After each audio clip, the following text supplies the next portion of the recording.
Hi, my name is Guido Lavorata. Congratulations on learning how to play the bass. I hope that this video will help you. Learning to play music is learning another language. And just like learning any language, there is vocabulary that is involved. In the book Americana Strings, there is a study guide that will help us learn some music vocabulary. A musical staff has 5 lines and 4 spaces. We count the lines of the staff from the bottom up. First line, second line, third line, fourth line, fifth line. In between those lines are spaces. We count those from the bottom up. First space, second space, third space, fourth space. Now the vertical lines that go through the staff are called bar lines. And these bar lines actually make these rectangles. These rectangles in music are called measures. Measure number 1, measure number 2, measure number 3. Now, at the beginning of every song, there'll be a time signature. Some songs will have 2/4, some will have 3/4, some will have 4/4. In this example, we're going to study the 4/4 time signature. The top number 4 says that there is going to be 4 beats in each measure. Now, for every beat, you are going to tap your foot or make some kind of idea that you will keep the beat. Your elbow, your knee or toe, or move something that will help you keep the beat. So you're going to count to 4 in each measure. 1, I'm moving my toe right now, my big toe. 1, 2, 3, 4, 1, 2, 3, 4, and so on. The bottom number 4 represents a quarter note. Now here is a quarter note. The quarter note looks like this. Draw a circle and color it in, color it in, color it in. Draw a circle and color it in, and we add a stem for a quarter note. Now a quarter note could look like this, and it could also look like this, upside down. Now what determines that is if the oval lands on top of the middle line, then the oval will go down, the stem will go down. So on the middle line or above, the stem will go down. Below the middle line, the quarter note stem will go up. Okay, so let's look at all of these quarter notes right here. You'll notice they all look kind of different, don't they? If we have notes up high on the staff, those are going to be high sounding quarter notes. If we have notes down low on the staff, those are going to be low sounding quarter notes. Now sometimes we want a very, very high pitched quarter note that we run out of lines of the staff, and we have to add additional lines above the staff to make that high pitched sound. Those extra lines above the staff are ledger lines. Sometimes we want a very low sounding quarter note, and in order to make that happen, we run out of lines, so we have to add extra lines below the staff. Those extra lines are also called ledger lines. Okay, so we have very high sounding quarter notes, very low sounding quarter notes in this example. Okay, the sound of a quarter note lasts this long, 1 and. That's as long as the sound the quarter note lasts for. Okay, now we need, in order to make a beautiful sound on our stringed instruments, we need to make sure we hold the bow properly, we move the bow properly, and we properly set the bow on top of each string. I found that using a wooden dowel helps with this. The way that we hold the wooden dowel is the same way we hold the bow. We're going to pretend like the middle 2 fingers are bunny teeth. So we're going to place the wooden dowel, the stick, on the first crease of the middle 2 fingers. And then Our thumb will be opposite of the stick, and we're going to pretend like the tip of our thumb is the bunny's mouth. So we have the bunny teeth and the bunny mouth, and our thumb knuckle is bent. This is the bunny chin. Now we want to make sure that we never have a flattened thumb like this. This will hurt. If you use your bow, and if you are playing a song and the thumb is bent, that will hurt your thumb after a while. So you never want to have a bent, flat thumb. We want a bent thumb, making sure that your knuckle is bent here. We call this the bunny chin. And here we have the index finger and the pinky. These are the bunny ears. We just flop the bunny ears over, and this is a very good bow hold. Now, we want to move our bow properly. To move our bow properly, we have a PVC pipe here that we're going to slide our bow, our wooden dowel through like this. And we want to practice having our arm swing like a pendulum of a clock. This is a picture of a pendulum right here. So we're going to go to the right for a down bow. Here's a down bow sign. We're going to the left for an up bow. So down bow, up bow, down bow, up bow. Now if you notice, our hand is moving like a pendulum of a clock. We want to make sure that the top of our hand, our wrist, and our forearm is a straight line. Never do we want our wrist flexed up like this. Never do we want our wrist flexed down. So top of our hand, wrist, and forearm make a straight line, and we are swinging like this, just like a pendulum. Okay? Never ever do we move our wooden dowel from our elbow by pulling our elbow up. If we do that, our wooden dowel will be crooked, and likewise your bow will be crooked. So we always want to have this swinging motion, right for a down bow, left for an up bow.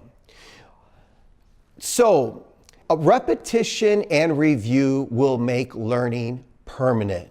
In addition to learning the vocabulary of our musical language, we need to put a lot of these concepts into practice. So looking at our first song in our book, Americana Strings, we will have our first song. It's called 4-String Warm-Up.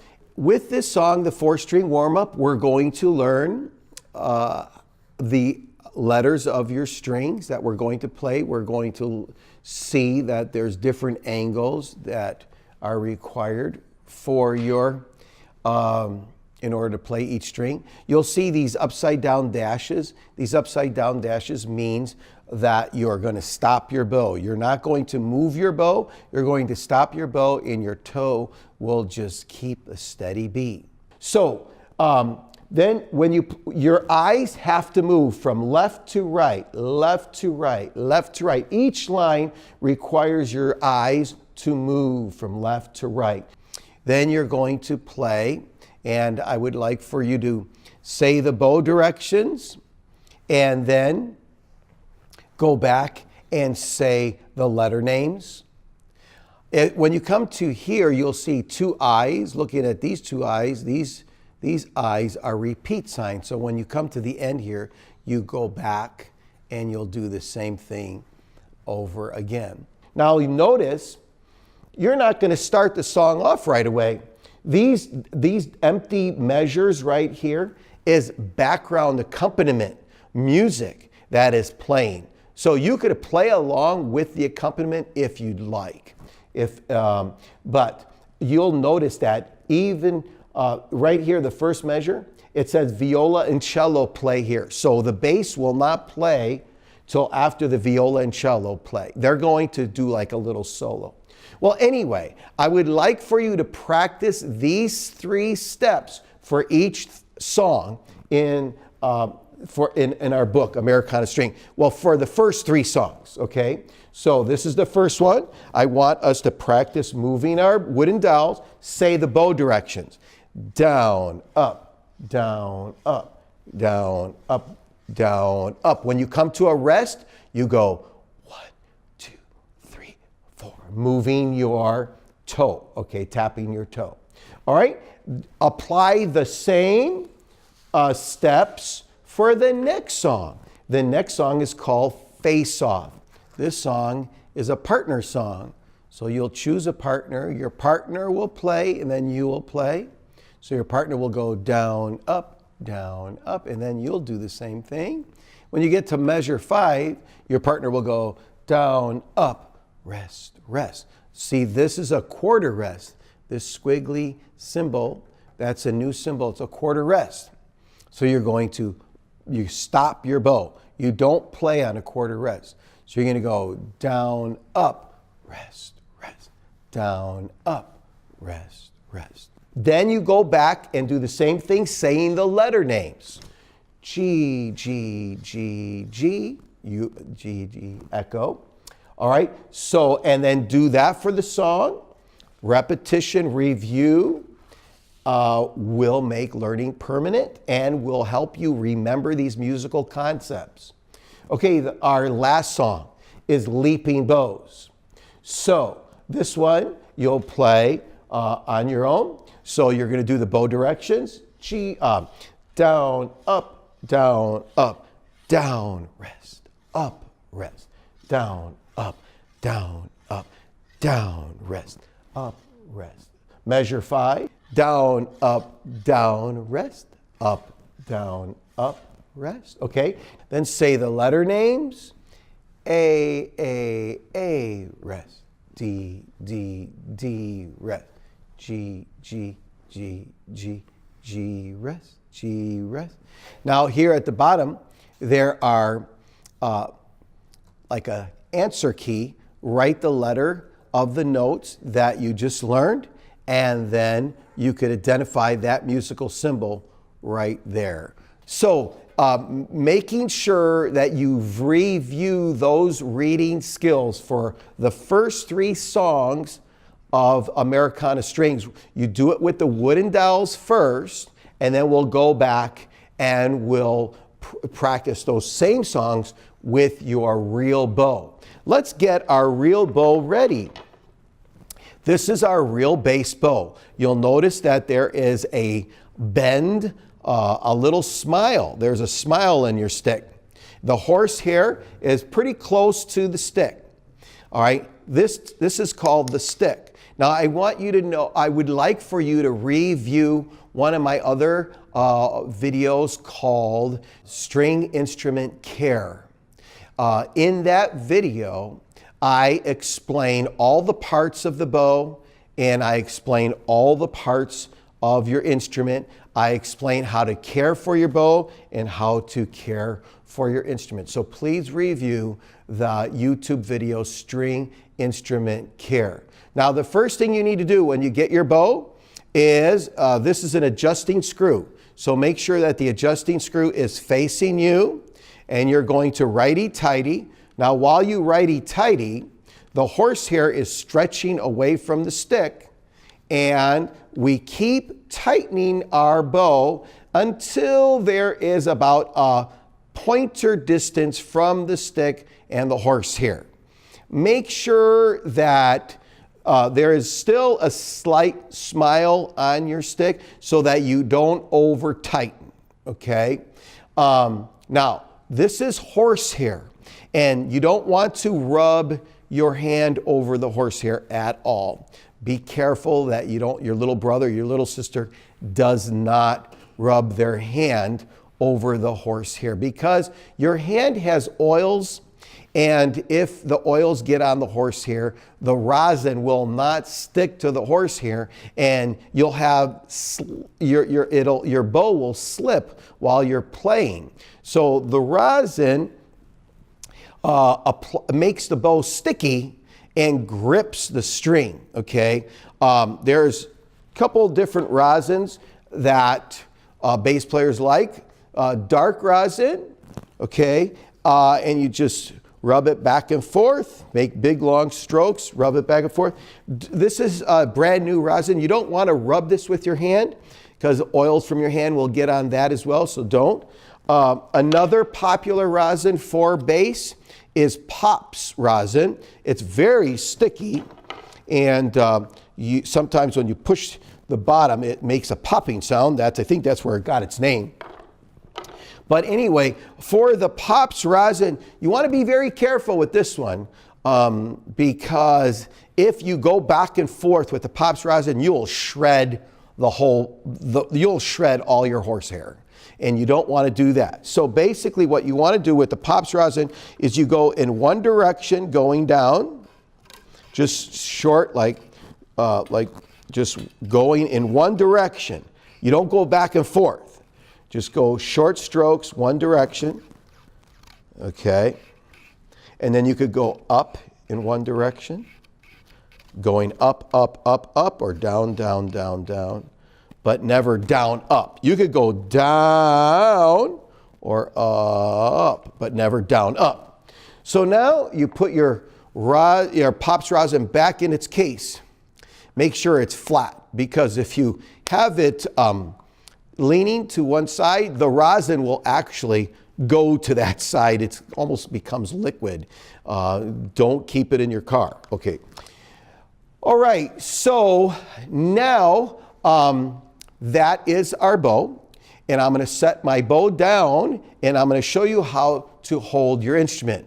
I hope I don't lose my bow. Now let's take our instrument, and we're going to make sure that the end pin is loose, and you adjust it so that the nut right here where the strings rest upon, this is the nut. We want to make sure that the nut is even with the top of our head. So hold your bass out one arm length away like this, and so the nut will be even with the top of my head. Okay, so now what we'll do is we'll make like a V with our feet. Our feet will be like a V, and we're going to put the upper bout of the instrument up against the side of our stomach. So make a V with your feet kind of like this way. Okay, and then the upper bout of the instrument will rest on the side of your stomach, and your left hand could just hold the upper bout. This is the C bout, looks like a C. This is the upper bout. Okay, so you could hold it like this. Okay.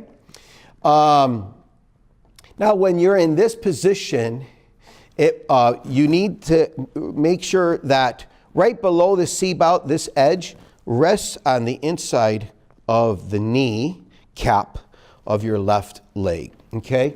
Now, as you notice, the nut is now about even with my eyebrow, and that's where it should be. Try to balance your bass without any hands, like this. All right. And here we could actually play pizzicato.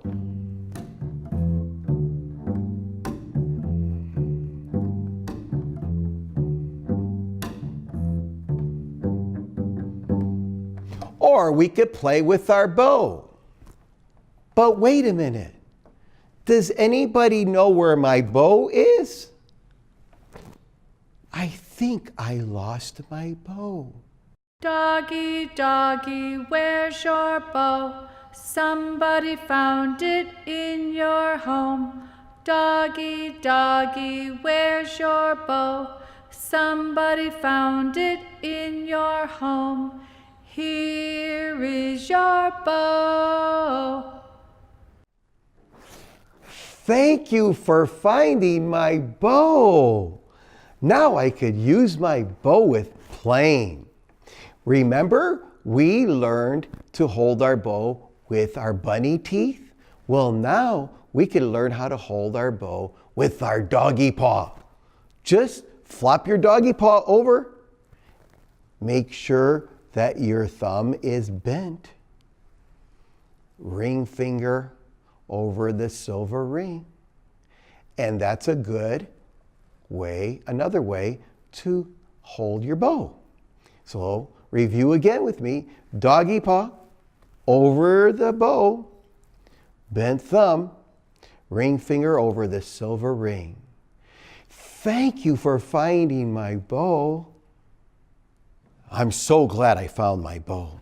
So doggy paw over, bent thumb, ring finger over the silver ring. And that is a wonderful bow. Now, if you look at your instrument, you'll see that the bridge, this is the bridge, and this is the fingerboard right here.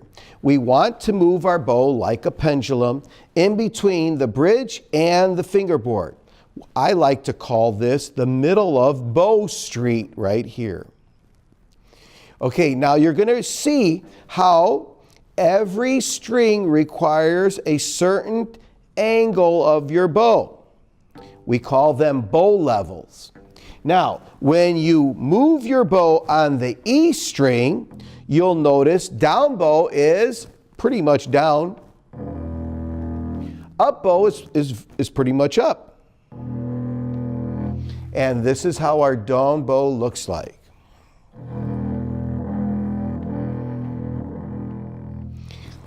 The G string, however, a down bow, almost appears to be moving up. So that could be confusing. So let's think of our down bow and up bow as to the right or to the left. So for your G string, to the right is down, to the left is up. Okay, so we don't want to apply too much pressure. We don't want that. Okay, that's a real squeaky sound. We want to glide our bow like an ice skater glides over the ice. Pretty much play within the middle area of your bow. So set the string in the middle of the bow. Just go a little bit down and a little bit up. Just play right in the middle of this area right here. And make sure you never pull up on your elbow.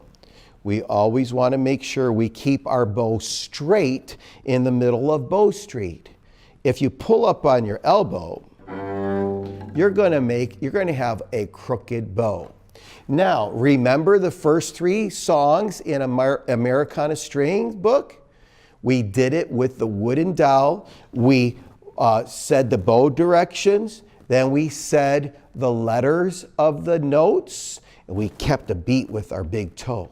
Okay, do the same thing now with using your bow. So for example, let me show you how playing 4-string warm-up will sound. So you're going to play G 4 times, D, A, and E 8 times.